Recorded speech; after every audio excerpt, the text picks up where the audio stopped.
What do you say, baseball fans? Rye Bread talking baseball, episode 91. Dick Mountain going for the Rays today to close out the first half, looking for that 7th win in a row. Rays are the hottest team in baseball right now, looking to keep it rolling against the Jays. Robbie Ray hasn't pitched poorly against the Rays. It's just the Jays haven't won the games. And they're about to get their 4th look at Robbie Ray. And decision-wise, Rays only got 1 loss against the Rays. But their bullpen, the Jays, they highlighted it yesterday in the telecast, abysmal. When your ERA's like creeping up towards touchdowns, you got trouble. So I hope Dick Mountain can close it out. It's like saying Dick Mountain. After Yarbs wheels and deals himself to a 5-2 win yesterday, your boy Brandon Lowe doing work. Guy's not hitting for average. He's got 20 bombs, leads the team. And he looks like he's in his dad's uniform half the time. But man, he can poke. That tank job he hit in the ambush yesterday, first pitch, boom. We like it. Little Lowe. This is actually a nice little numbered Lowe. You see that? 1626. Pretty cool. So we like OBL to stay hot today. And I have a feeling this guy's going to get busy. You know how we feel about Vidal Brujan. I think today's going to be the day. And then, of course, you got Wander batting from the right side with Ray on the mound. So I look for the Rays to get after it today. Manny Margot, obviously, on the IL. We're going to be missing him. But otherwise, I expect our young guns to bring it home. We're hoping. That's what we're looking for out of the lefties. Look for Yandy Diaz as well. It's been heating up. The guy is just a horse. It's surprising that he doesn't hit for more power, but he walks. His on-base percentage is 4th highest ever or something in the AL. Something crazy, his numbers, as far as on-base percentage. Great eye for Yandy Diaz. And sometimes the umpire takes the bat out of his hands, but I still love having him hit near the top of the lineup, especially against lefties. Sees him real well. And don't forget about G-Man. G-Man doesn't care if you're left-handed. He'll knock it out of the yard. You know we love G-Man. Big G-Man house in here. Worth mentioning, today we're going to start the draft. The MLB draft is being moved kind of in together with the All-Star games. Pretty cool. They have to do something. These players don't come up for so long. And it's kind of a dead time for a lot of fans. We took our All-Star break at the halfway point. We're going to stay through doing shows during the All-Star break. And a lot of that is going to be carried by the draft. You've got the Rays picking number 28. And then they turn around with a Group A competitive balance pick at 34. Huge payoff for the Rays, getting those 2 picks in the top 34. Real nice. I was looking through the other teams. I noticed the Reds. The Reds get a compensation for Bauer and a competitive. So they're looking at pick 7, pick 30, and pick 35.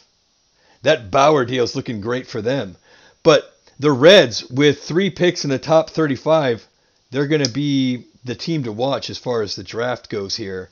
They can really help themselves because it looks like in that region there's some pitchers there. A lot of the left-handed pitching that was available in the draft, a lot of it is high school, so you're not going to see him for 4 years, 5 years.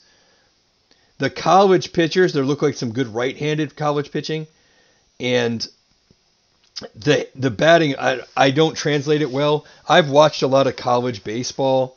You don't see so many of those guys, but you can tell who's going to be in the bigs and who's not. Ping! But the bats make a difference. So it's going to be something fun to watch. And the Rays stealing that competitive balance pick there.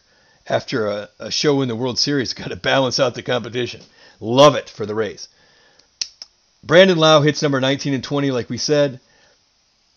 Takes the home run lead away from Mike Wheels Zunino. All-star Mike Wheels Zunino, who's going to be joined by none other than dirt in his veins, Joey Wendle. You know we love Joey No Gloves, Joey Forearms. He's our guy.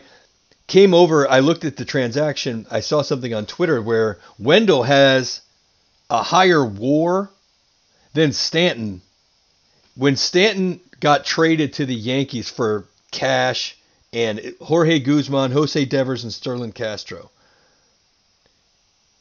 the Miami Marlins were supposed to pay some of his salary. It was a kind of a cash dump that they split so that the Yankees could stay under the cap or something like this. I don't know the economics of it, but it was a money deal. They had signed Stanton to a huge deal and they couldn't pay him.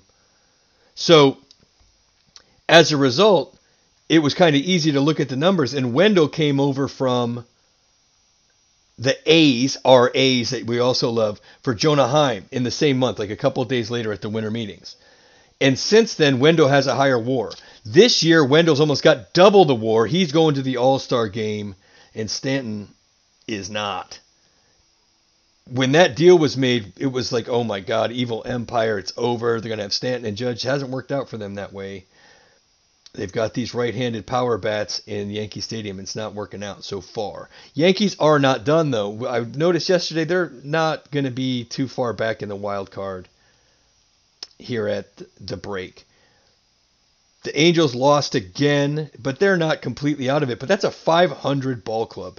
The Angels lose 2-0 to the Mariners. The Mariners sitting above the Angels, of course, in their own division, so obviously in the wild card as well. Angels get nothing, get blanked. And without some pitching help, they're not going anywhere. 2 runs isn't a lot of runs to give up, but when you don't score any, it doesn't matter. A's win 8-4-11, got a big 11th inning to blow that thing wide open. Bassitt's going to go today, named to the All-Star game, but then obviously he's not going to pitch if he's going today. But it was good to see him get that mention. Yankees 1, Astros 0. Judge does some kind of troll thing for Altuve. Man, you have other things to worry about. I don't know what that's all about. But I guess there's some extra bad blood there because that was the team that they played when the cheating thing was going down. Yankees 1, Astros 0. Greinke, man, he's coming around. I didn't expect that game to be as close. Cole demands the ball, gets the W. And the Yankees aren't as bad off. As bad as it has seemed in the media for the Yankees, they're not out of it by any stretch. They can go make a move, which I consider. You have to think that they are going to. Of course, their fans think they're going to. Yankee fans are like, yeah, we're going to go get Soto, and then we're going to turn around and we're going to go grab Trey Turner. Let's see. I mean, it just Yankee fans, when it comes to the trades, they just think that, yeah, well, the Yankees want them. They can just go get them. Not that it wouldn't happen. But what are you going to do? Put another right-handed bat in the lineup? It doesn't seem to be the issue for them. Out west. Oh, wait, before we go. Phillies return the favor, beat Boston 11-2. That helps the Rays out. Game and a half now, separating the Red Sox and the Rays. It would have been nice to have caught them before the break. But Rays, like I said, looking for their 7th win in a row against the Jays today and are the hottest team in baseball with their 6th gamer. But you get this win today. You're playing 600 baseball and you're on a 7th-game winning streak going to the All-Star game. It's not the end of the world, but I would really like to see the Rays pull it out today. You know we're going to be all over it. Out west, San Francisco 10, Nats 3, Giants. They're holding on to that number 1 spot. Dodgers got 22 against Arizona. It's gross. 22-1. Arizona, Colorado. But Colorado beat the Padres at home. Blanked the Padres. Padres, man, just the roster always looks so tight. It looked at the beginning of the year, it's like, man, Padres are tough. 3rd place Padres in the division of the National League because the East is just trash. And we like the NL Central, our Brewers.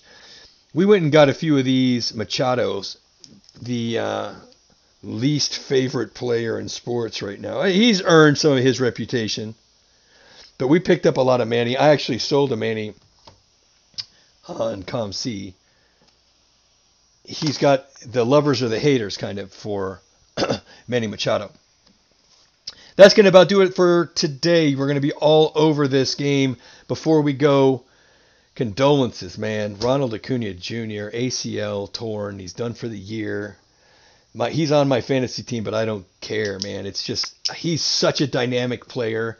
I hope that he's able to come all the way back and he doesn't lose the speed part of his game that has just made him so dynamic. The technology for sports industries, especially for young guys, I'm not worried about it. He's a freak of nature as far as his athletic ability.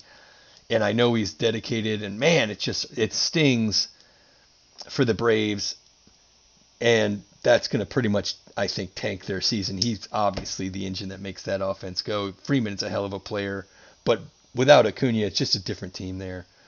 And I wouldn't be surprised if you see Atlanta sell. Wouldn't you love to see Morton come back? Get him for half price? Come on, Charlie. Come on back. We'd love to see it. All right. Remember, at Rybrad0844 on Twitter. Over the All-Star break, I want you guys to start thinking about your favorite baseball movies. We're going to go there to that one because my boy, Phelps, gave me a call and said, let me hear your favorite baseball movies. I'm a Bull Durham guy, but we're going to try and work out a top 5, so think about it. We'll see you again tomorrow. Going to do 162.